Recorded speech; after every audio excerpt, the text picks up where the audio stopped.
Belém é uma das maiores cidades da região norte. A cidade cresceu graças à economia da borracha durante o período da Belle Époque. Seu conjunto arquitetônico é herança desse período e hoje abriga uma série de museus e espaços culturais que contam um pouco da história do estado do Pará. A cidade também é famosa por possuir a maior festa religiosa do país, o Círio de Nazaré, evento que ocorre todos os anos no mês de outubro e reúne cerca de 2 milhões de fiéis. Nós temos uma das maiores manifestações religiosas do mundo, que reúne algo em torno de 2 milhões de pessoas em torno da imagem da Santa, que sai daqui, deste espaço que originalmente se chamava Feliz Lusitânia, da Catedral da Sé, em busca da Basílica de Nazaré, num cortejo de aproximadamente 4 quilômetros, em que 2 milhões de pessoas demonstram, através dessa energia, o seu louvor à Rainha da Amazônia. O círio é a representação que saiu ou que sai da catedral e chega aqui a esta linda basílica, Basílica Santuário, representação da imagem de Nossa Senhora de Nazaré, saindo do bairro onde ela foi encontrada até a Cidade Velha, porque isso deu origem à tradição, né? Ela foi levada daqui de Nazaré para a Cidade Velha e lá, diz a lenda, ela não gostou de ter ficado e voltou. Então, o círio é o retorno da imagem. O círio é a volta, é a recondução da imagem de Nossa Senhora de Nazaré para sua casa. Como o Brasil, Belém nasceu também à sombra da cruz. A fé católica está presente desde o primeiro momento. Vamos dizer assim, Belém começou a respirar, tendo na ambiência desta cidade velha, 400 anos atrás, debaixo da inspiração católica. Então, a fé católica, a fé cristã, esteve presente e está presente nesta cidade, que não por acaso é a cidade consagrada a Santa Maria de Belém, né? Então, esta cidade tem uma vida, uma tradição, uma história ligadas ao cristianismo e, de modo especial, ao catolicismo. Hoje é círio outra vez. Ó Virgem Santa.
Construído em 1878, no período áureo da borracha de Belém, o Teatro da Paz é o maior teatro da região norte e um dos mais luxuosos do Brasil. E é esse o giro que nós vamos dar agora aqui na estação. Vamos lá!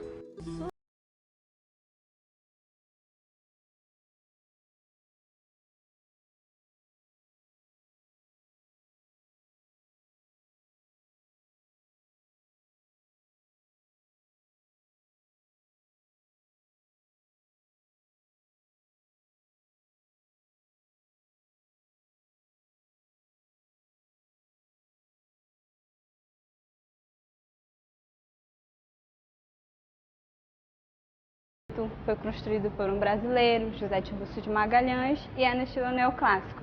Aqui no hall de entrada a gente tem as paredes e o teto, sendo tudo pintura feita à mão, o chão, um mosaico de pedras portuguesas, em cima das portas o ferro inglês, a lateral a flor da seringueira, à frente a folha do guaraná e o lustre em estilo francês feito de cobre e cristal. As escadarias são pedras de Lioz, pedras portuguesas, e de cada lado um busto em mármore de Carrara. Um Gonçalves Dias, o outro José de Alencar. Um maranhense e o outro cearense. Foram homenageados aqui por falar sobre as belezas naturais do Brasil e sobre o índio. Agora nós vamos para o próximo ponto. Vamos lá? Vamos lá!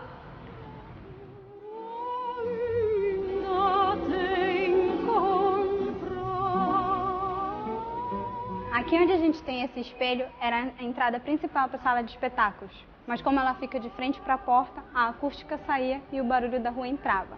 Então, em 1904, houve a grande primeira reforma do teatro. Nessa reforma, essa entrada foi lacrada, foi colocado esse espelho de cristal e de cada lado essas estátuas, as escariátides, que representam poder. O chão é de madeira, com o pau amarelo e o acapu. O acapu foi a madeira utilizada na estrutura do teatro, já que o teatro é 80% madeira. Agora nós vamos para a sala de espetáculos. Vamos lá!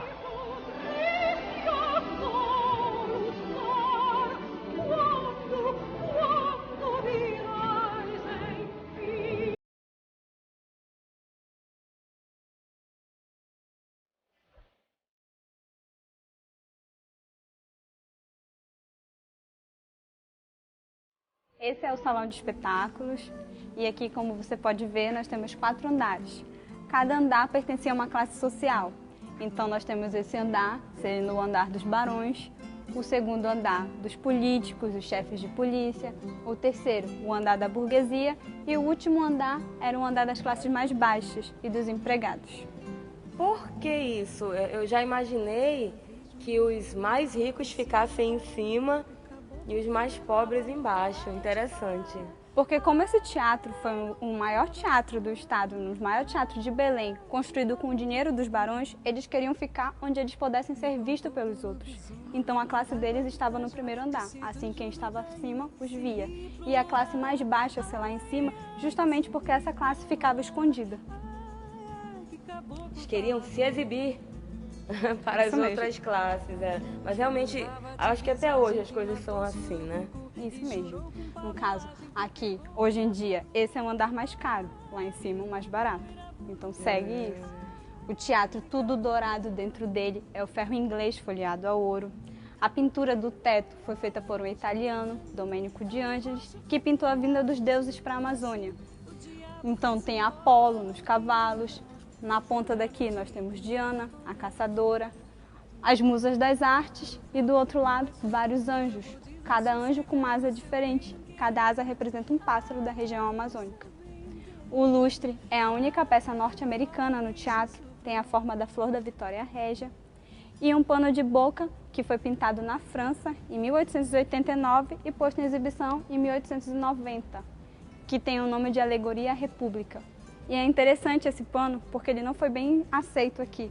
Então, esse pano de imediato foi jogado fora. Porém, ele foi escondido. Porque ele remete à República. E na época, o Brasil ainda era império, então os barões se beneficiavam disso. E ter uma obra deste tamanho, que remete à República, num teatro construído por eles, era uma ofensa. Então esse pano foi jogado fora. Porém foi guardado, resistiu aos tempos. Em 2002 foi restaurado e hoje em dia fica em exibição. Gente, e é lindo. Estar aqui dentro é incrível. Eu não conhecia ainda o Teatro da Paz, só conhecia outros teatros brasileiros. Inclusive, já gravamos no Teatro Amazonas. E eu acho que só vindo até aqui para sentir esse gostinho de história, da história do Pará. E agora, qual é o nosso próximo ponto do passeio? Agora nós vamos subir e conhecer o Salão Nobre. Então vamos lá.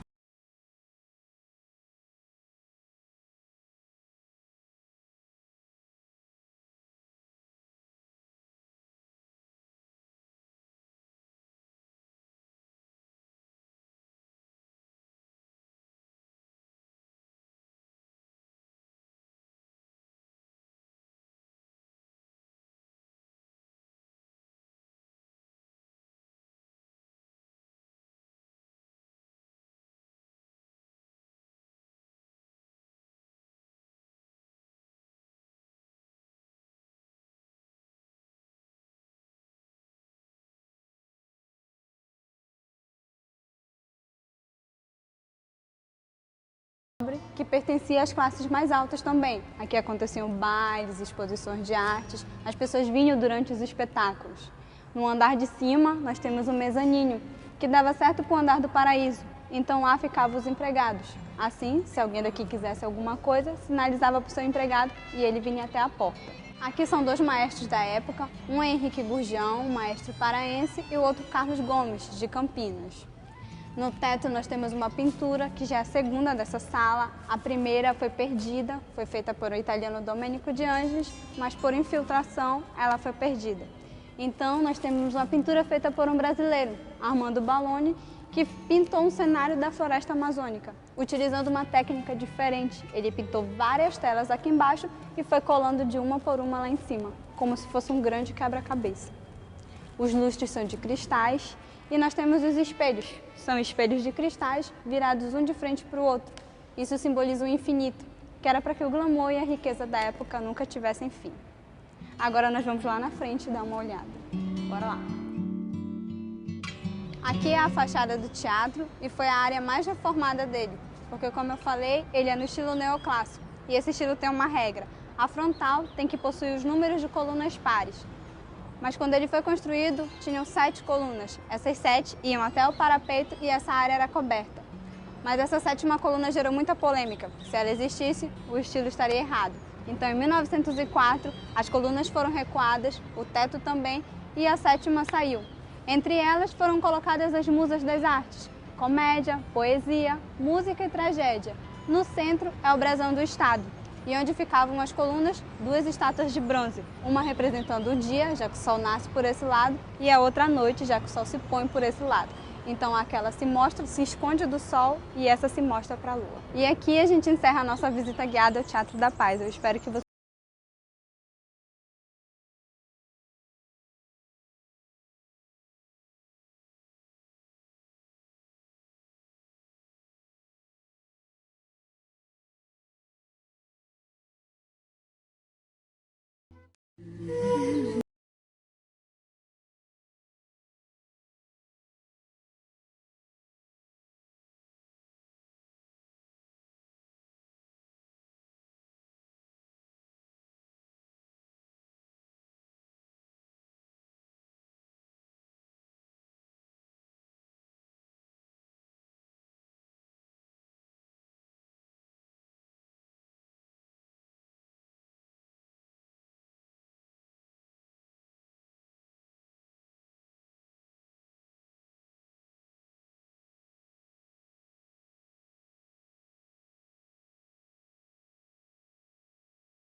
Estou aqui com a minha família, passeando aqui pela Estação das Docas, que é um dos pontos turísticos de Belém maravilhosos, onde você pode vir para passear com a sua família, é muito calmo, tranquilo, e sem contar que nós contamos aí essa paisagem maravilhosa, né?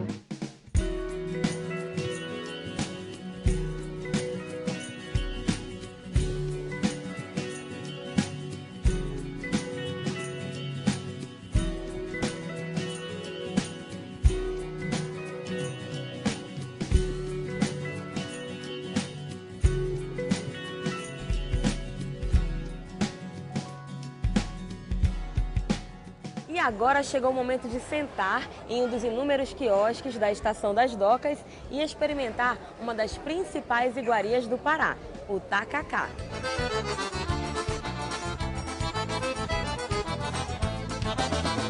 Quem vai a Belém do Pará? O tacacá é um caldo fino de origem indígena feito à base de tucupi, que é esse caldo amarelo, e é servido com camarão seco e jambu. O jambu meio que adormece a língua, é um efeito bem interessante.